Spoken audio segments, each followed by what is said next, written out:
Alors, on est dans notre deuxième semaine de Parlons du Shabbat, de l'importance du Shabbat. On avait rapporté la semaine dernière le Talmud dans Masachet Shabbat qui avait dit que le Shabbat il s'appelle Matana Tova, un bon cadeau, un beau cadeau que Akadosh Baruch Hu, il nous a donné.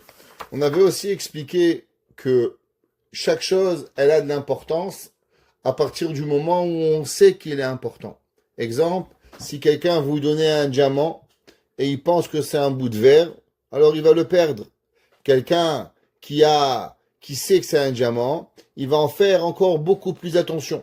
C'est pour ça que Kadosh Baruch Hu, il a dit Matana tova yeshli bevet genazai, un beau cadeau j'ai dans ma maison et je veux savoir et je veux le donner au peuple juif.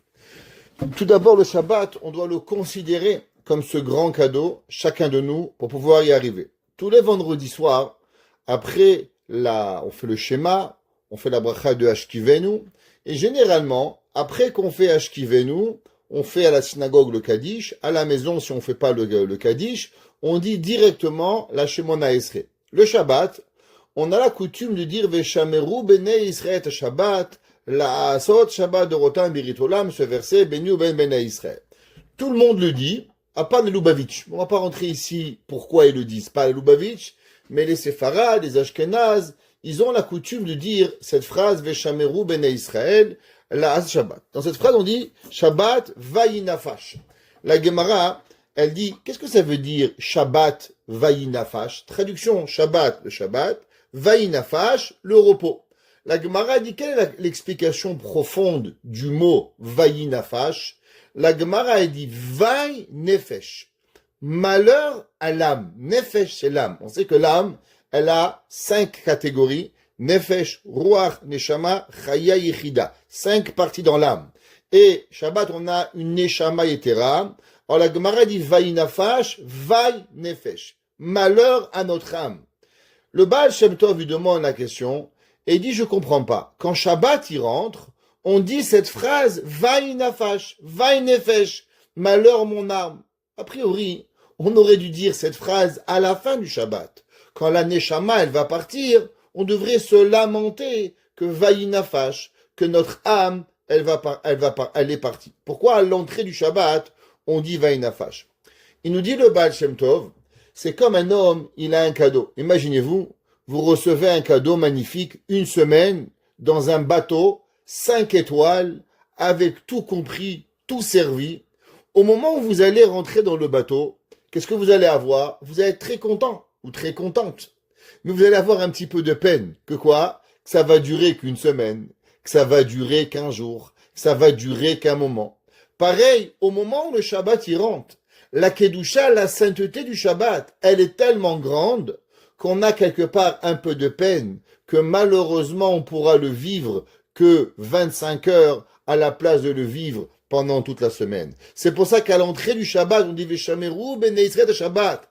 La Asa Shabbat de Rotan Biritolam, Beni ben bene Israël, Oti de Olam, Ki Shechami, Maasar Nadashem vet Haaretz. Shabbat, Vay nafash, Vay nefesh. Malheur à nous qu'on ne peut pas avoir ce cadeau avec cette intensité durant les 24 heures.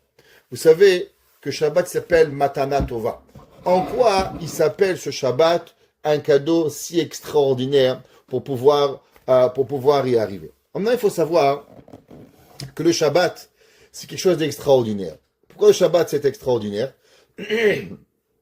Parce que, d'abord, tout ce qu'on fait la semaine, on ne le fait pas. Et numéro 2, tout comment on mange. Exemple, la semaine, vous avez une façon de manger. Le Shabbat, il y a une différente façon de manger. Le Shabbat, vous préparez des salades. La semaine, vous préparez des salades. Le Shabbat, vous préparez des salades différemment. Pourquoi? Parce qu'il y a des lois de cuisson, ce qu'on appelle bichoul. Il y a des lois de borer, de séparation. La semaine, vous avez un téléphone sur la table, vous le bougez. Le Shabbat, vous n'avez pas le droit. Mouktsé. Toutes les lois du Mouktsé. Le Rambam, il dit, Maïmonide, quelle est la raison pourquoi on a eu toutes ces lois de Mouktsé pour pouvoir nous donner l'intensité du Shabbat? Ça veut dire que le jour du Shabbat, même nos gestes les plus anodins, ils deviennent différents. On mange pas pareil, on boit pas pareil, on dort pas pareil, on s'habille pas pareil. Toutes choses que l'on fait, même on veut parler Shabbat, même parler de certains sujets, il est interdit. Lire un livre, par exemple, vous avez envie de lire un livre le Shabbat, pas tous les livres sont permis de lire le Shabbat. Pourquoi? À cause qu'il y a certains livres qui sont interdits à la lecture de Shabbat. La Torah nous dit même la façon de marcher. La semaine, on doit marcher vite pour aller au travail. Le Shabbat, on marche doucement. Notre façon de marcher, elle a une différente intonation, un différent geste, comment le Shabbat, il doit exister. La Gemara, dans Masechet Kiddushin, elle nous dit une phrase comme suit. La Gemara, elle dit, Yashav velo avar avera, notnim lo schar keose mitzvah. La Gemara, elle dit, à propos d'un homme, par exemple, il a eu l'envie de faire un péché. Exemple, un homme, il rentre dans un magasin, il a envie de voler une pomme. Il a envie de voler, il vole pas la pomme. Il dit quoi? Je vais voler. Moi, je suis religieux. Moi, j'aime Dieu. Moi, je vais être une bonne personne. Je vais pas voler. Il se retient de voler. La Torah, elle lui donne la récompense comme si qu'il avait volé et qu'il a empêché de voler. Un homme, il a envie de tuer. Il n'a pas tué.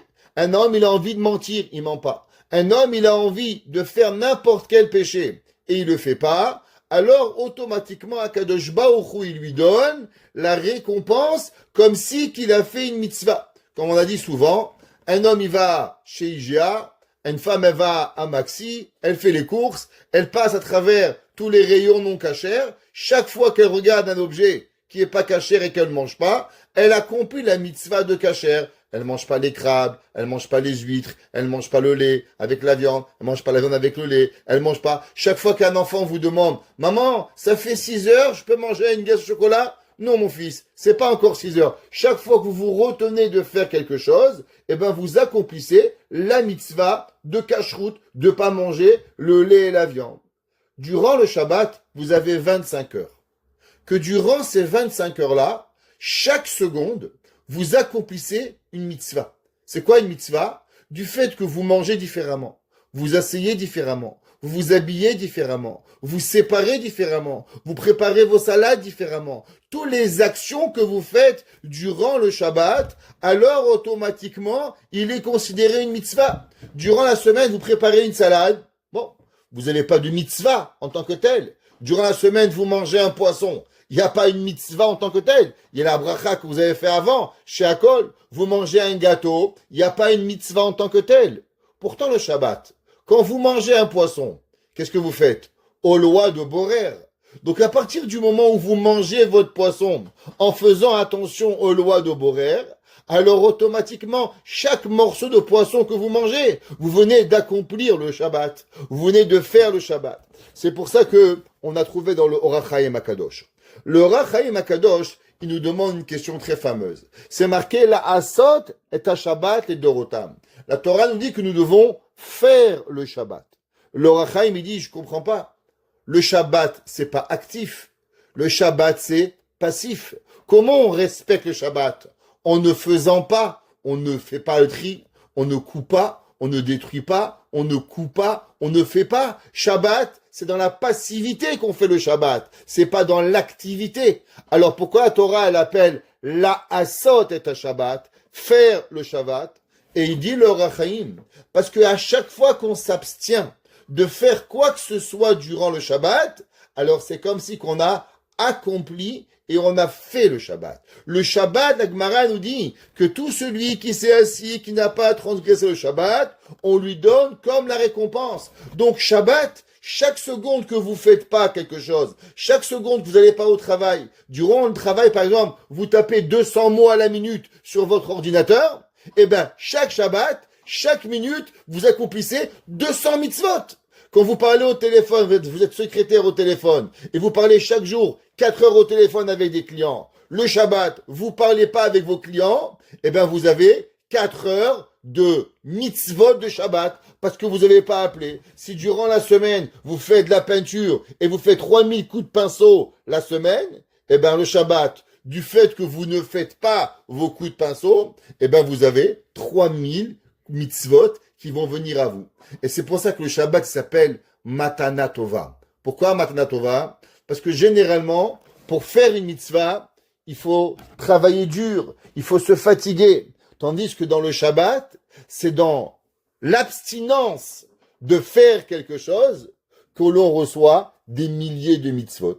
En ne travaillant pas, en profitant, respectant le Shabbat dans la négation, je reçois des millions de mitzvot en faisant rien du tout. Et c'est pour ça que Shabbat s'appelle Matana Tova. Et c'est pour ça que c'est marqué la Asot et Shabbat, parce que dans l'abstraction et dans l'abstinence de faire, alors c'est là qu'on accomplit le Shabbat et que l'on reçoit la récompense du Shabbat.